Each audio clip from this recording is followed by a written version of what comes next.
Mas como é que está essa situação da ofensiva ucraniana?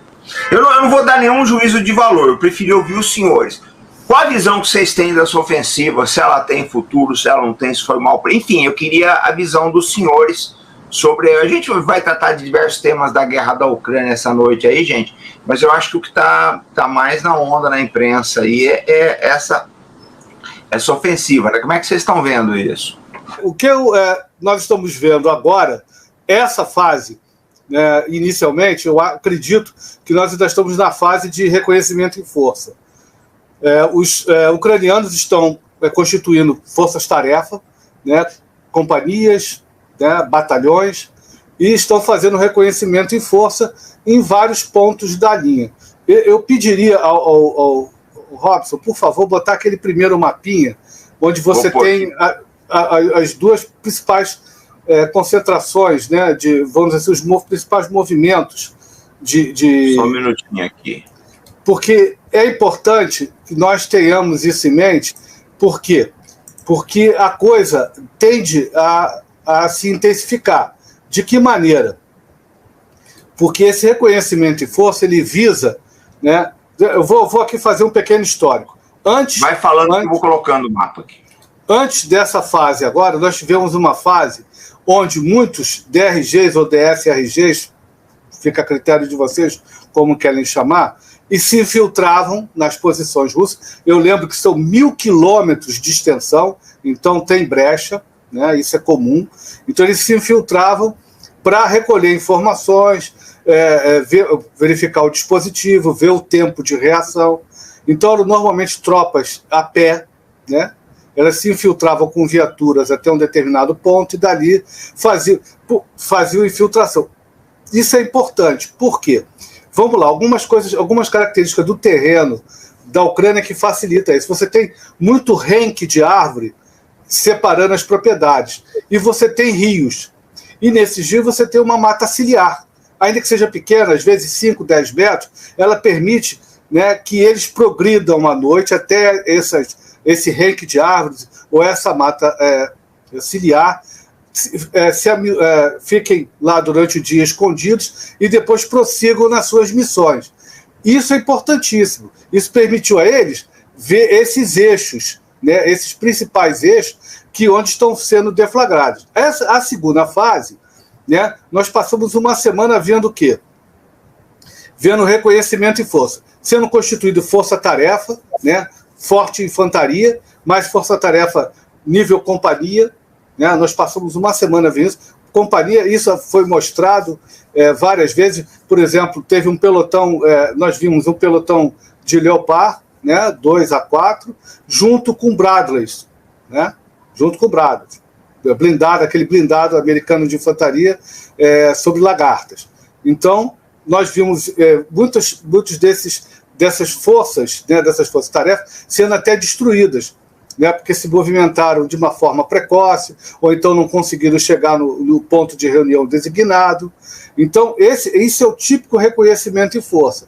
Vimos também ações mais incisivas, ou seja, quando essa força-tarefa blindada consegue algum nível de penetração, e aí ela entra imediatamente um batalhão, uma companhia reforçada para continuar o ataque. E aí, qual o objetivo disso? Penetrar a primeira linha de defesa? Sim, a ideia é essa, praticamente essa. Mas testar principalmente a reação. Aí nós vemos que onde Bakhmut, né, onde você tem duas entradas, os ataques pelos flancos, você vê que eles ali, a princípio, eu estou vendo brigadas atuando. Uma brigada em cada eixo, muito mais forte, e os russos tendo que ajustar. É interessante que esse tipo de ataque, esse tipo de ação, tem essa característica. Os russos ficam na posição, esperam a penetração na primeira linha. Por quê? Porque essa linha é batida por fogos. Normalmente, quando eles percebem antes, a artilharia já está atirando. Quando eles penetram, ficam mais perto dos obstáculos, né, dos vários tipos de obstáculos, ouriços, dente de dragão, as concertinas de arame farpado, etc. Você tem ali campo de mina. ao ultrapassar isso, dá tempo para os russos movimentarem as suas reservas, que normalmente são móveis, né, que vão reforçar vamos dizer assim, aquelas posições imediatamente após a primeira linha de defesa. Tecnicamente chama de linha avançada da área de defesa avançada, né? Essa primeira linha. Então ali você está tendo um combate mais duro. O que está acontecendo neste momento? Nós estamos vendo uma intensificação desse tipo de ação, com o objetivo de quê? Abrir, já no sentido de abrir brechas. Continua o reconhecimento, mas com abertura de brecha, tentando abrir brecha. E os russos como eles estão reagindo? Uma forma muito interessante. Diferente do que eles fizeram da primeira vez, eles estão empregando mais aviação, a VKS está muito mais ativa do que antes, e estão empregando helicóptero. Como isso, doutrinariamente, é muito ocidental. É muito ocidental. A gente vê a chegada do helicóptero, o apoio aéreo aproximado, junto com blindado, né, infantaria blindada, com blindados MBTs em apoio. Isso é muito ocidental. Mas por quê? Porque a Ucrânia está combatendo de forma simétrica, do mesmo jeito.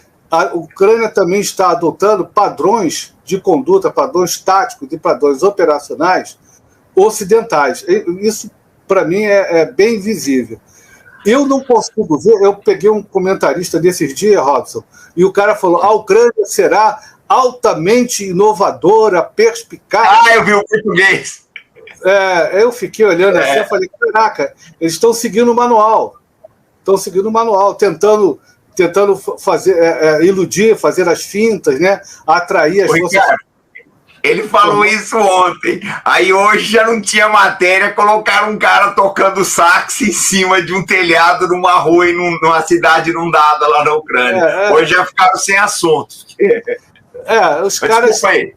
Não, mas esse tipo de conduta, de análise, faz parte também de uma faceta muito interessante dessa operação. Essa é a ofensiva mais aguardada da história. Parece até o dia D, né?